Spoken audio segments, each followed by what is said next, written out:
Assalamualaikum, saya Syiraho. Hari ini saya akan cakap tentang dua jenis konflik yang penting dalam cerita kita.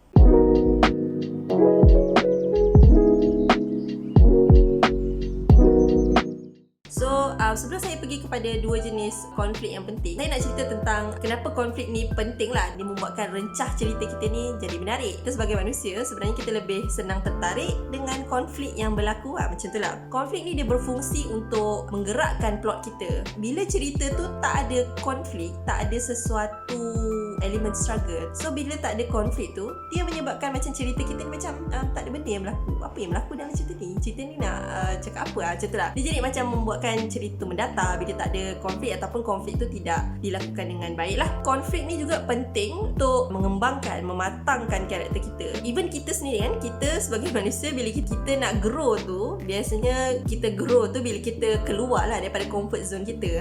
Itulah nature konflik yang akhirnya mematangkan karakter kita. Dan yang paling penting sebenarnya konflik ni dia memprovok emosi kita dalam cerita. Bila kita baca dekat bahagian blurb belakang buku tu kan, sinopsis dekat belakang buku tu, biasanya kita terbeli tu sebab bila kita baca blurb tu, kita sebenarnya rasa tertarik dengan konflik yang dihadapi oleh watak dalam cerita tu. Apa yang berlaku sebenarnya? Kenapa dia jadi macam ni? Kita rasa curious, kita rasa nak tahu, kita rasa dekat lah, seolah-olah macam hidup watak tu seperti hidup kita ataupun hidup orang sekeliling kita, ataupun simply kita sebenarnya curious nak tahu macam mana dia nak hadapi benda ni macam menarik je. So sebenarnya kita banyak tertarik dengan konflik yang dihidangkan dalam buku tu kepada kita lah. Sebab tu lepas tu kita terbeli kita rasa macam menariknya apa yang berlaku gitu. Dekat dalam konflik ni dia ada elemen emotional connection. So bila ada emotional connection tu, kita jadi rasa nak peduli tentang apa yang berlaku kepada karakter, kepada cerita ni.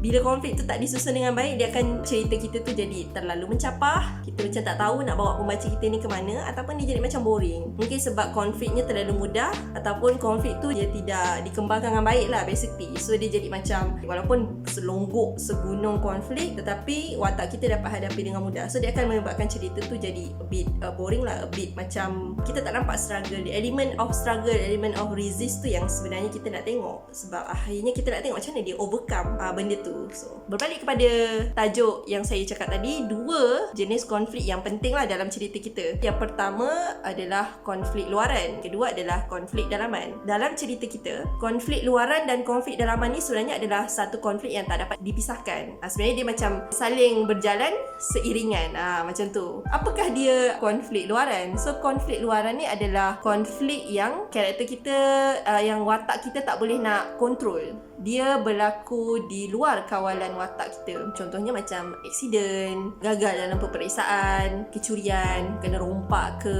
So dia basically sesuatu yang berlaku luaran. So konflik dalaman pula adalah sesuatu yang berlaku di dalam diri karakter. Rasa takut, dilema, kita rasa resah. Dia menyebabkan perasaan-perasaan macam tu. Mungkin watak kita ni dia jenis yang takut nak mencuba sesuatu yang baru, ataupun watak kita ni jenis yang protektif, ataupun ada trust issue. Itu semua adalah benda yang berlaku di dalam karakter. Dia adalah sesuatu yang sebenarnya karakter kita boleh kawal, tetapi di awal cerita itulah masalah dia. Macam ada benda yang tak settle dalam diri dia. Ada trauma ke, ada sesuatu yang berlaku di masa lalu dan menyebabkan dia bersikap berpendirian begitu. Konflik luaran ni dia akan menggerakkan plot. So macam apa yang berlaku di luar diri karakter tu yang akan menggerakkan plot. Sebab plot ni sebab event kan, macam ni kita nak susun sesuatu cerita tu. So konflik luaran ni dia akan menggerakkan plot kita. Konflik dalaman pula, sesuatu yang berlaku di dalam diri karakter, dia akan berkait rapat dengan perkembangan karakter. Macam mana karakter kita ni akhirnya dia lebih matang lah towards the end. So di awal cerita tu mungkin dia ada masalah, dia mungkin ada sesuatu yang tak settle dalam diri dia. Semakin ke belakang cerita, semakin konflik dalaman ni kembangkan, kita progress. So kita nampak watak kita ni akhirnya menjadi orang yang lebih baik, ataupun menjadi lebih teruk ke kalau ni adalah perkembangan karakter yang negatif. Macam tu.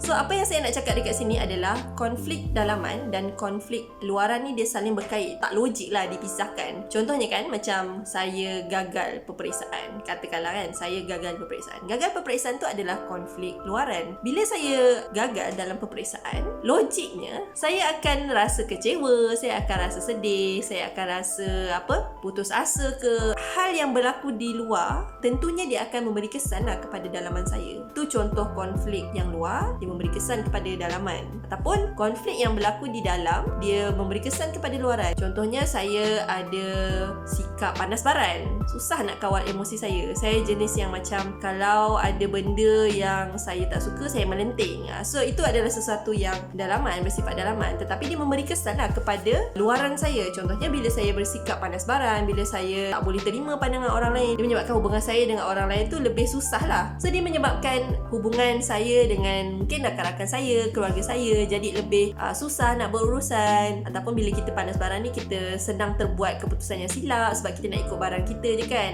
Bila kita menghadapi kesusahan, orang tak nak tolong sebab orang macam nak sakit hati dengan kita kan. Itu contoh konflik dalaman tu, dia memberi kesan dia memunculkan konflik-konflik luaran yang lain.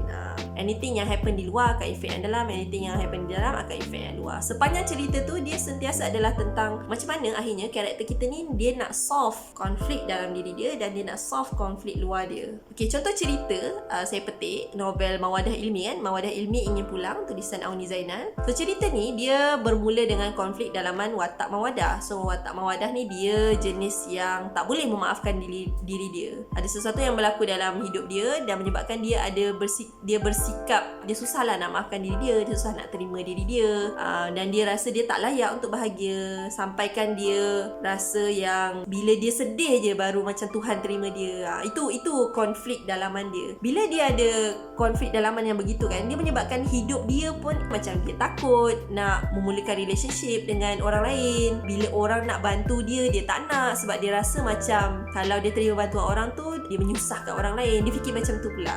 So apa yang berlaku dalam diri dia tu menyebabkan kehidupan luaran dia pun jadi susah. Contoh konflik luaran yang memberi kesan kepada dalaman watak antaranya adalah kala runtuh seluruhnya. So watak Hud ni dia mengalami kemalangan. Kemalangan ni konflik luaran kan. So bila dia menghadapi kemalangan tu, dia menyebabkan Hud ni terpaksa bersara awal, dia tak dapat nak kejar cita-cita dia. So dia menyebabkan Hud ni rasa nak putus asa, Hud ni rasa kecewa, Hud ni macam tak nampak masa depan dia, menyebabkan dia jadi orang yang pesimis, hubungan dia dengan orang lain pun jadi terganggu. So konflik luaran dia efek dalaman dan dia efek luaran balik. Begitulah konflik tu dia berkembang, beriringan, berpegang tangan. So kadang-kadang ada cerita yang ceritanya dikembangkan dengan baik, tetapi macam wataknya kita tak nampak apa yang berlaku sebenarnya dekat watak ni. Emosinya kurang ditonjolkan, inner konflik tu kita tak nampak. So bila konflik dalaman tidak ditonjolkan dalam cerita, dia akan rasa macam cerita ni menarik, tetapi macam kita tak boleh relate dengan watak. Kita jadi macam tak kenal watak tu, kita jadi macam tak dapat, tak ada keterikatan hati dengan watak gitu. So kita jadi macam susah nak jatuh cinta kepada watak. Tapi ada juga cerita kadang-kadang terlalu fokus kepada konflik dalaman, tetapi luaran dia tu tidak terlalu jelas. So kadang-kadang kita macam lost, apa sebenarnya yang berlaku dekat dalam hidup dia ni. Sebab macam lebih separuh daripada cerita ni kita bergelumang dalam minda dan dengan dialog semata. Kita macam tak nampak what's happen dekat dalam life karakter tu. So dia akan menyebabkan ceritanya a bit boring. It's good kalau kita dapat balance lah konflik luar dan dalam, because natural kot masalah tu datang. Masalah tu memang efek hidup dan dalam diri kita lah. Macam tu. InsyaAllah itu saja daripada saya. Kalau korang suka video ni, video saya bebel hari ni, boleh like video ni dan subscribe. InsyaAllah di masa akan datang saya akan kongsi lagi lah tips ataupun perkongsian tentang penulisan, buku. Dan saya sebenarnya cakap tentang konflik ni lebih banyak dekat video masterclass Iman pernah buat sebelum ni. So video tu boleh diakses dekat imanplus.com. Saya cakap lebih lagi lah daripada konflik. Saya dan kawan editor saya dekat Iman cakap tentang apakah elemen-elemen yang Iman nilai lah dalam fiksyen yang Iman nak terbitkan. Dan ada juga bahagian yang bukan fiksyen. Kalau korang suka bahagian bukan fiksyen, saya letak link dekat bawah. Alright, so selamat menonton video trailer Masterclass Iman.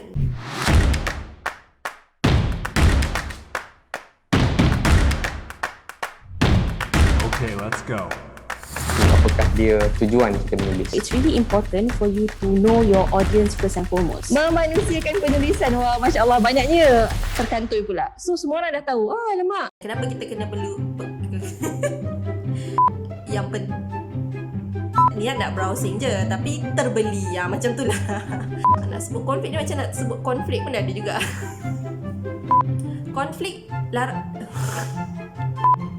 ni dah terpotong pula. Aduh, cerita ni nak cakap apa sebenarnya? Apa dia nak cakap ni? Tengok trailer macam gempak kan lah. Tetapi macam bila dia nak cakap, apa benda dia nak cakap ni? Semua konflik tak settle pun dia jadi macam tu pula.